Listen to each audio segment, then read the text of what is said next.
So we're just headed out. We're gonna collect some, tap some birch trees today and collect some sap. It takes a lot of birch sap in order to boil down to make birch syrup, but I think we'll get a good run this year.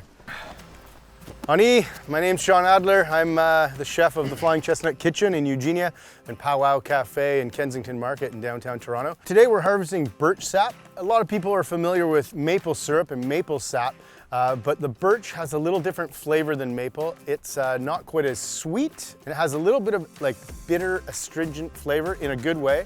More caramelly, the sap gets really dark and delicious. It goes well with more savory applications. So when I make it, I don't pour it over pancakes and waffles. I like it with pork belly, also with duck confit. It's delicious. It really helps cut the fat of those really rich proteins. You can see there's a nice big birch. We've got a really cold night last night. It was about -5, and today it's supposed to be going up to almost +10, so that's really great. Cold nights and warm days are where you get the best flow of sap. So we're gonna go through the equipment we use to tap a tree. This goes for both maple or birch. So these are my collection buckets for the birch, and we've got my bucket that I pour into to bring up to the evaporator. A nice fine mesh strainer is great because often a little bit of the bark gets into your sap. And of course, lids are great things for other particles that could fall in, or if you ever get rain, you want to keep the water out because you don't actually have to boil off any more water than necessary. And these are great lids. They come with the spigot and the hook that you hold your bucket on. What you need is just a drill. A cordless drill is great with a bit that corresponds with the size of your spigot. So this is about a 1/2-inch bit, I guess. In the winter, all your sap is in the roots of the tree, and then in the spring, it's rushing back up to provide energy for the leaves and the buds to come out. You always get the best run, the best flow of sap on the west side of the tree. It's always the warm afternoon sun that really gets the sap flowing. I'm gonna lay down some tobacco though. Again, just to say Chimigwich, the creator, it's ceremonial tobacco.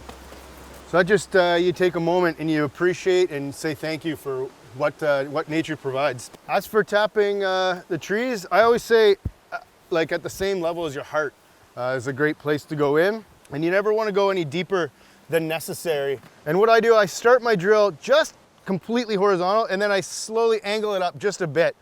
So the idea is that the sap's running down and then into your spigot.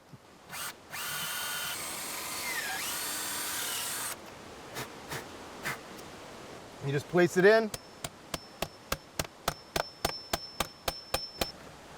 And I'm only putting one tap on here. It's not like maple sap or maple syrup making where you can put 3 taps on one tree. I always say with birch, 1 tap is sufficient. I'll tap it this year, but I won't tap this tree next year.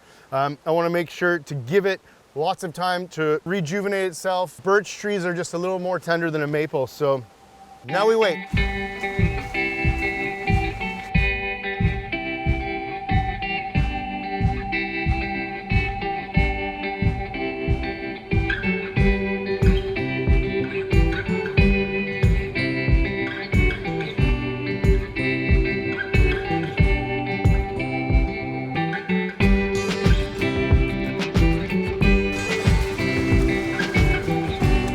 So you can see it's beautiful and sunny right now. The sun's beating down right on this bucket, and you can see how much sap we've got today. It's still dripping like crazy. So I'm gonna pour this into our sap bucket, strain it, just to get out those little pieces of birch bark, and hang it back up really quickly because I don't want to miss any of that sap as it's flowing so good. We should get another bucket, I bet, by the end of today.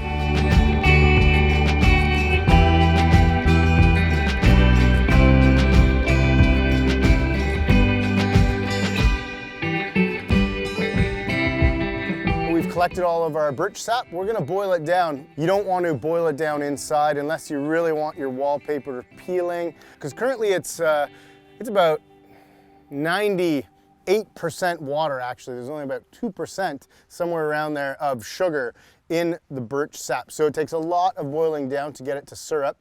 So we're just gonna build a fire here. We're gonna use burdock, and that's a different episode. That's a great wild edible, but it works really great as kindling. And we'll get this fire going and get the sap boiling down.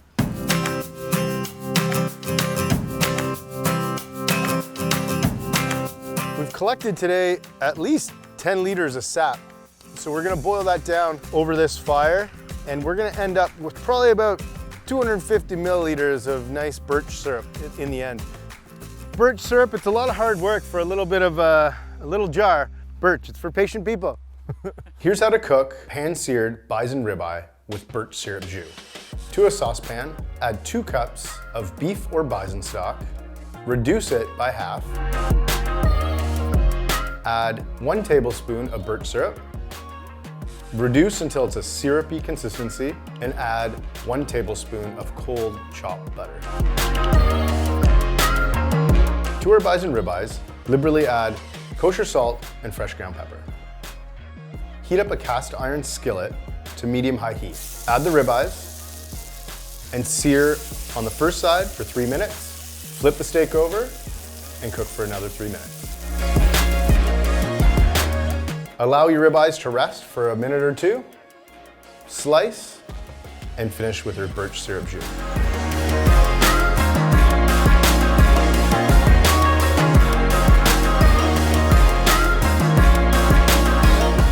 You know, I got this fire, might as well use it. These are nothing but the finest hot dogs.